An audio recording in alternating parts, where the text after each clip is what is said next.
Climate Conversations on the Business Breakfast. With Dubai Holding and in partnership with the World Future Energy Summit, the leading event for future energy and sustainability. Together for the good of tomorrow.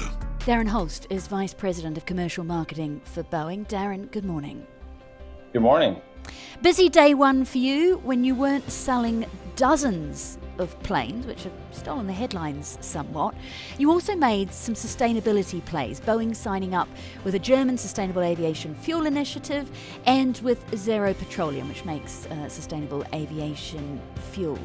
Why have you done that? What do you gain from that? I think it's just important when you think about where aviation is headed and in terms of how important aviation is to the global transportation system. One of the important elements of the future is investing in scale.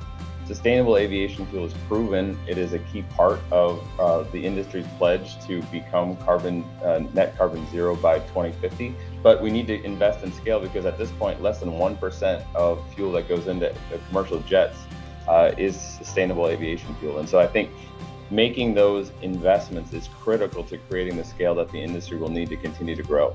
Yeah, that scale actually is something that I know the former Qatar airline CEO Akbar al-Bakr said very bluntly in June. He said there isn't enough SAF being produced and there isn't enough raw materials to make the SAF that we need. He reckoned that aviation was going to miss its 2030 IATA targets. Is he right?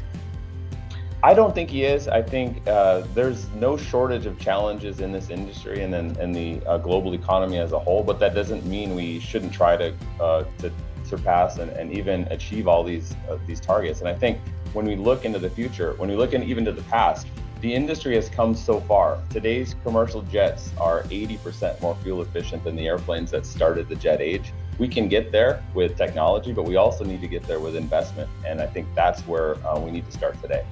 Right. So what actually needs to physically happen to get SAF above that 1% mark? It's scale, it's investment. It's literally turning hundreds and thousands of gallons of sustainable aviation fuel into millions of gallons. And that is finding the feedstock. It is investing in the facilities. But when you think about the simplicity of this, sustainable aviation fuel can be fueled the same way as conventional jet fuel. It can use the same infrastructure and the same pipelines. And so it is the simplest way to achieve the goals. And the key really is the investment. It's the time, the energy, and just frankly, the scale. Is there a compromise in this somewhere? I mean, we've got people looking at everything from hybrid fuel to different types of fuel. Does the industry need one consensus, or does it need to say, okay, there is a halfway point here for us? I don't think, and frankly, I'm not an expert in all the various types, but I think it's important just to focus on the fact that the fuel itself is sustainable. It comes from byproducts that wouldn't otherwise be used in the food system or other parts of the economy, and growing those and when working on a standard, I guess, a fuel standard, because at the end of the day, once you achieve those standards, now it can go into all the jets. You know, our commercial airplanes by 2030 will all be capable of being fueled by 100% mix of sustainable aviation fuel, and we've achieve these standards, but we also have a global standard so that we can follow that, and I think that follows your question. Okay, so that takes care of, I think it's about 75% of emissions. What about the rest of it? What about the raw materials that go into making the planes? How much can you control their sustainability down the supply chain?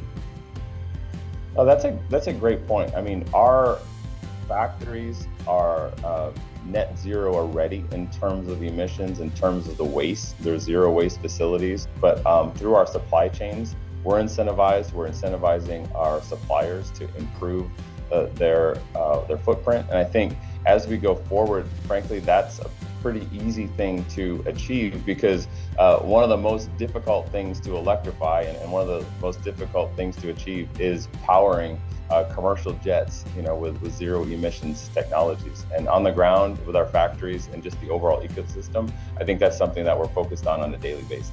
Okay, well, let's have a look at some of those jets. Massive orders yesterday for you coming out from, amongst others, Emirates and Fly Dubai. 95 aircraft for Emirates, 30 for Fly Dubai. When are they going to get them? Great question. As soon as we can get them to them, but probably not as soon as they want. As we've all seen through the past 2 years, and especially this year, the demand for air travel is simply exceeding supply. But in general, the back half of this decade, as we look into our availability for the wide-body aircraft, it's after 2027, and so we'll see a lot of those orders actually be fulfilled, in the next 4 to 8 years. Why are we seeing so many big deals coming out from airlines, do you think, this year at this air show in particular?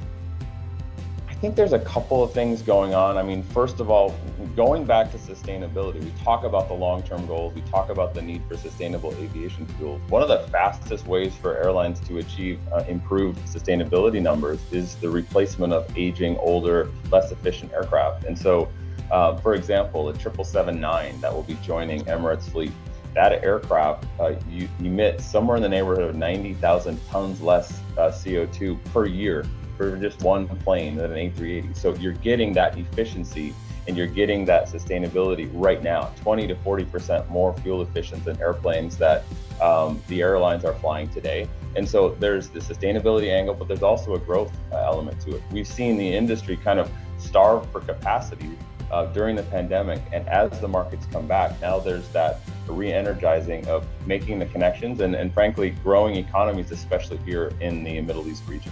1 minute left with you, Darren. One of the things that we've been pondering on the show this morning is when these deals are actually agreed.